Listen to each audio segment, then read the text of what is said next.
Un jour, vous entendrez parler de lui.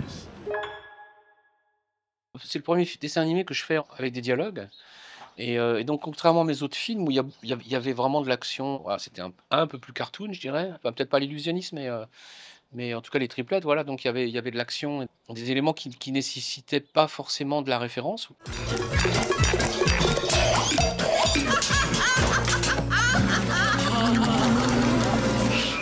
Comme là, on était sur une base qui était un peu plus réaliste, j'ai utilisé la méthode Disney. On a tourné avec des personnages, pardon, ça des personnages, avec des acteurs et je leur ai dit, c'est simplement de la référence et leur dire: «Voilà, on a besoin d'y croire». C'est comme c'est des gens qui parlent beaucoup, dans un film qui parle beaucoup, qui sont souvent, attablés ou il fallait qu'il y ait quelque chose, un gestuel qui puisse, permettre de rendre la chose plausible et en plus, on a tourné avec des costumes aussi d'époque. Ça, c'était important pour voir aussi l'évolution des modes, parce qu'il y a pas l'évolution du physique de Marcel, il y a aussi l'évolution des modes, l'évolution des voitures et tout ça et j'ai demandé aux acteurs, je leur ai dit: «Voilà, c'est essayer de faire quelque chose qui soit très, comment dire, de pose à pose». C'est-à-dire d'éviter de faire des flottements comme en vue réelle il y aurait. C'est-à-dire on prend une pause et quand on s'arrête. Parce qu'en animation, tout ce qui bouge, coûte cher. Donc voilà, si un personnage s'arrête comme ça, il s'arrête. On va pas le faire en train de faire ça avec la main qui continue J'ai le point. Ce Marius, c'est un chef-d'œuvre! et donc ils ont joué avec les dialogues évidemment et ils ont été un peu plus, comment dire? Ils ont un peu forcé le trait, ce qui était vraiment bien et ensuite après nous, avec une technique qu'on a mise au point, on a, complètement, réutilisé, cette référence de jeu pour la mettre, voilà, dans le style des personnages qui, voilà, qui sont un petit peu plus caricaturaux. Qu'est-ce qu'il a de plus ton cinéma parlant, hein? Grâce à la caméra, je pourrais m'envoler dans les airs. Je ne serai plus limité par les dimensions de la salle. Je pourrais montrer un visage à 50 centimètres pour y voir couler une larme. Tu veux que je pleure? C'était la grosse difficulté de ce film, c'est-à-dire qu'on a Marcel Pagnol qui part, enfin, de l'âge de 10 ans, ensuite 27 ans jusqu'à 61 ans, donc l'âge adulte où il vieillit un peu, je dirais tous les 5-6 ans. Il devient, un peu plus mûr, un peu plus ridé. Qu'est-ce que tu veux, Marcel? Je veux pas que tu écrives n'importe quoi sur nous, parce que partout où tu es allé, je suis allé. C'était très, très compliqué à faire au niveau du character design. J'ai fait quelques croquis du personnage et ensuite on a fait appel à ce qu'on aurait fait habituellement, traditionnellement avec des petites statuettes en argile ou des choses comme ça. On a découpé, on a dit voilà de telle époque à telle époque, Marcel a cette tête-là, mais on a fait ça sur ZBrush et donc il y avait un artiste sur ZBrush et qui me montrait voilà les turnarounds du visage et donc on a fait ça et on donnait ça donc aux animateurs pour avoir vraiment une base très précise du vieillissement de Marcel. Ce succès n'a pas l'air de te faire plaisir, Marcel. Qu'est-ce que je vais faire maintenant? Et action! C'était compliqué, en fait, c'est un film assez compliqué à faire. Justement, parce qu'il y a ce rapport avec le jeu, il y a ce rapport avec l'évolution des périodes, hein. On a un début qui se passe en 1905 et on va jusqu'en 1974.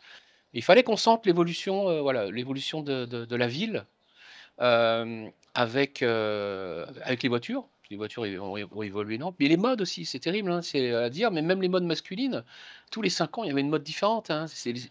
Les costumes n'étaient pas cintrés de la même façon. Puis en plus, à cette époque-là, tout le monde était fringué. Tout le monde portait des costumes, les gens s'habillaient vraiment très, très bien. Donc, fallait que ce soit vraiment précis. Et ensuite, et ben, oui, c'est la vie de Marcel Pagnol, donc ça passe, entre Paris, entre Marseille, entre, les divers endroits où il a vécu, dans le sud, le moulin où il a rencontré, Jacqueline, donc ça, il y avait il fallait que ce soit référencé. Donc le moulin existe encore, donc j'avais des références. La Gaude, ça existe encore. Les studios Marcel Pagnol n'existent plus, donc ça a été un peu compliqué parce qu'il n'y avait pas énormément de photos sur ces studios. Des fois, j'ai un peu improvisé. Je veux dire franchement, bah, les studios Paramount, les studios de Saint-Maurice, par exemple, il y a pratiquement rien dessus. On a fait vraiment des recherches pour savoir, auprès de Paramount s'ils avaient des images, il n'y avait pas grand-chose.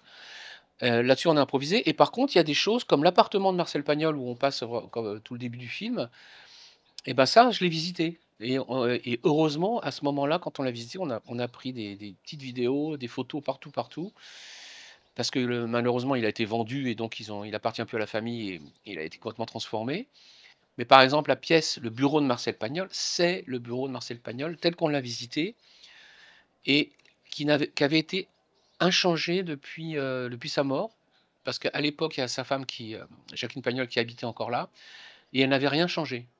C'est-à-dire que moi, je suis rentré dans une capsule spatio-temporelle où je suis arrivé en 1974, en fait. C'était vraiment très, très, très touchant. Et son bureau, il y avait encore tout qui était posé à droite à gauche. Il y avait le petit lit où il faisait la sieste. Et là, du coup, c'est hyper référencé. Et là, on avait le matériel pour ça. Eh ben, c'est pas comme ça qu'on va devenir célèbre, hein. Laurent Lafitte avait travaillé sur des gens, enfin les gens de la production avaient fait un film qui s'appelait Le Petit Nicolas, où il jouait le rôle je pense qu'il jouait le rôle de Sampé d'ailleurs. Moi, le choix de Laurent, c'était simple. Je trouve que c'est le seul, je vais me faire plein d'ennemis et tout ça, mais je trouve que c'est le seul qui aujourd'hui fait vraiment de la post-synchro de manière très professionnelle. C'est-à-dire qu'on n'entend pas Laurent Lafitte. Et ça, je trouve ça génial. C'est-à-dire qu'il a donné une voix à Pagnol. Il n'a pas donné sa voix, il a donné une voix à Pagnol. Et ce que je reproche généralement dans les doublages de dessins animés en France, c'est qu'on entend trop, c'est pas assez travaillé. C'est-à-dire qu'à une époque, on avait vraiment des gens comme Roger Carrel, ou des gens dont c'était le métier, Micheline Dax, voilà. Des gens qui étaient capables de changer leur voix. Ils avaient vraiment, c'était des couteaux suisses, quoi. On pouvait leur demander, ils changeaient, ils travaillaient vraiment et ils posaient cette voix qu'ils fabriquaient sur le personnage. Et là, avec Laurent, ça a été génial parce que s'il n'est pas à l'affiche du film, les gens vont pas savoir que c'est lui. On n'entend pas Laurent Lafitte. Et je trouve que franchement, il a fait un travail extraordinaire. Ça y est, je suis muté à Paris. C'est là que tout se passe. En plus, c'était très compliqué parce que non seulement il vieillit, donc il doit changer, la voix change, son mental change aussi, puisqu'il n'a pas l'enthousiasme de la jeunesse. On l'a fait vraiment dans le sens chronologique. Il a fait vraiment évoluer la voix. Il faut savoir tirer sa révérence.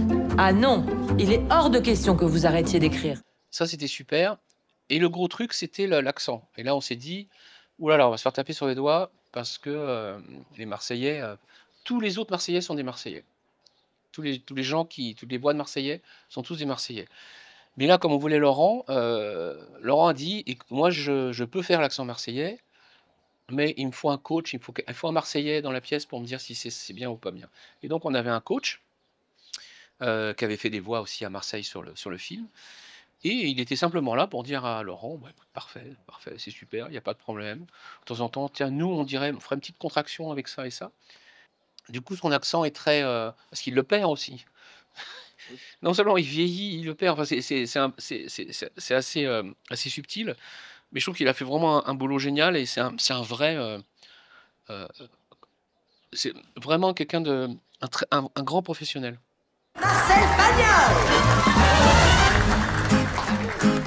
Je te le promets, maman. Un jour, tu seras fière de moi. Alors j'ai hâte de voir.